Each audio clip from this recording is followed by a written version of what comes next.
ఎవరిని నమ్మినా ఏమున్నది లాభము, నమ్మిన నా వాళ్ళే చేస్తున్నారు మోసము. మనసుకు గాయము చేస్తున్నారు కొందరు, అవసరమున్నంత వరకే ఇంకొందరు. చీకటి బ్రతుకుల్లో వెలుగు రావాలంటే ఓటమి గోడలను మనము కూల్చాలంతే.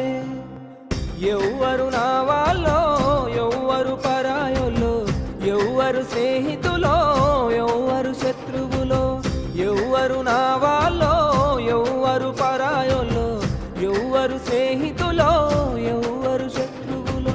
అలలు లేని సంద్రమున్నదా, ఆశపడని జీవి ఉన్నదా?